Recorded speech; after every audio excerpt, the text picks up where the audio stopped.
welcome to MagicGatheringStrat. I'm Dan. I'm gonna argue why I think there is a chance that Fetchlands will be reprinted in Magic 2015.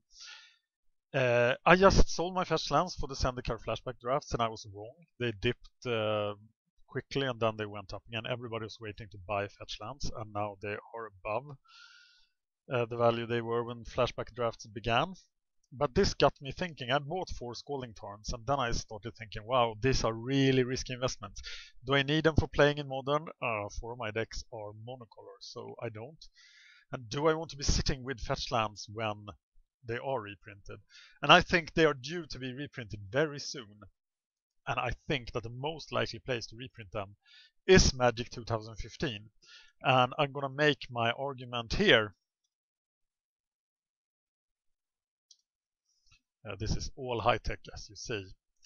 The Fetchlands, 5 of them were printed, the friendly colors, the allied colors in Onslaught, and 5 of them were printed in Zendikar.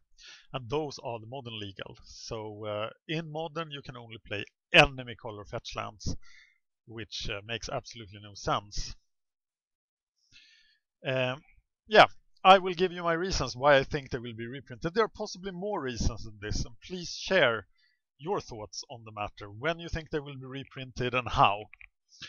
I will go through each of these reasons. I will only walk through them quickly here. The cost of Fetchlands are a barrier of entry into Modern, and Wizards have shown that they don't like barriers of entry. Only enemy colors make no sense. The Fetchlands would be great in Standard for a year. Any set containing Fetchlands would sell a lot of cards and make Hasbro money. 3 months of Modern mana in Standard would make players very happy. That is, having Fetchlands and Shocks in Standard at the same time. We're also going back to Zendikar. Something is coming. Kiora is the first sign. But now let's walk through these in order. First, Wizards have shown that stuff will be reprinted. The whole idea of Modern is to reprint stuff. There will be no reserve list. Everything is up for reprint. You saw this very clearly in Modern Masters. You saw it in Thoughtseize, and you saw it in the Shocklands. If you go back to 2012, the Shocklands were the expensive mana, and the Fetchlands were not. There were $16 Scalding Tarns, etc. And no, not Scalding Tarns, Steam went. But now, look at what has happened to Modern. The entry has gone down. The cost of entry has gone down, but it has moved to the Fetchlands. So the Fetchlands are a nail in the eye. They enable all decks in Modern that are not monocolored. So you really want the Fetchlands. And of course, having only enemy color Fetchlands in Modern makes no sense. It would make more sense to have these guys in Modern than the enemy color Fetchlands. But Onslaught just happened to be the set right before Modern. So I'm not sure why they didn't include Onslaught in Modern, but I'm sure there was a reason. But there's nothing in Onslaught that is dangerous, I think, except these lands. So a reprint of these lands into Modern is, and that means that these lands can't be reprinted in Modern Masters because they are not in Modern Masters 2 then. So this makes a reprint in core set very likely. Though we often see 5 lands. So maybe these lands would be reprinted in M15 and the other lands reprinted in a return to Zendikar. But I think the Onslaught Fetchlands are even more likely to be reprinted than the Zendikar Fetchlands. Of course, we need good dual lands in Standard, Scry lands in All Honor, but and the Fetchlands were not that broken in Standard. They are better in Modern, partially because they can fetch Shocklands. Which brings us to the next point. Mark Rosewolf recently said in his podcast Drive to Work that they put Scrylands at rare to sell sets. Scrylands was really supposed to be uncommon in Theros, but they put it at rare to sell the sets. Because rare dual lands are really great for selling sets, and it makes everybody happy. When you open a booster and you see a dual land, you are happy. Even if it's an Innistrad dual land, you're still happy. So this is a great way of selling And imagine if they were Fetchlands. Imagine 10 Fetchlands in M15. What do you think about sales? Would M15 sell better than M14? And imagine this summer also as well, there is Vintage Masters, there is no Modern Masters. So M15, especially in paper, will receive a lot more attention than M14 did, and even M13. So what a great time to put the Fetchlands in the core set. Mark Rosewater has also said on his podcast that he thinks of the period between the core set release and rotation.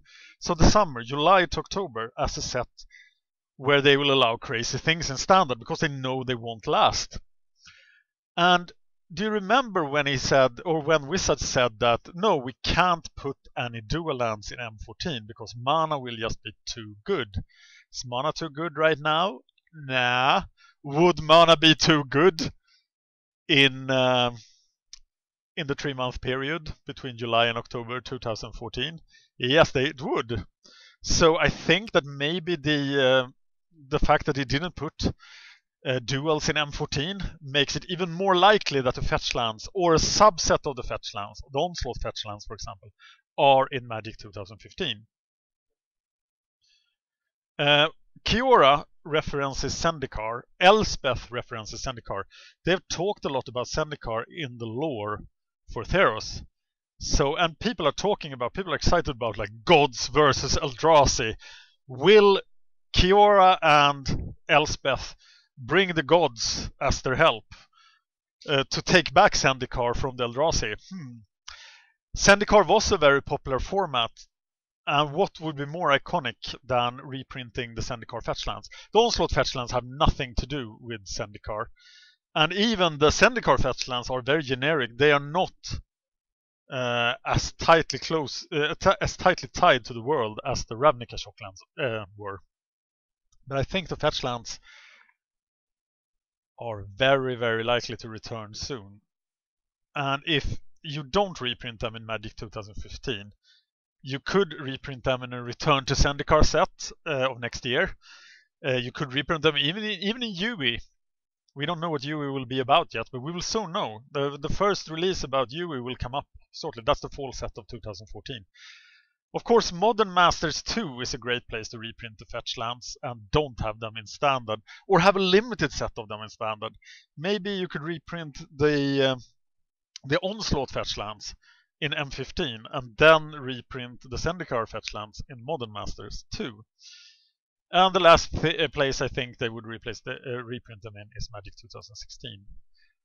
And the place they choose to reprint the Fetchlands in is really interesting because it will be affecting the value a lot.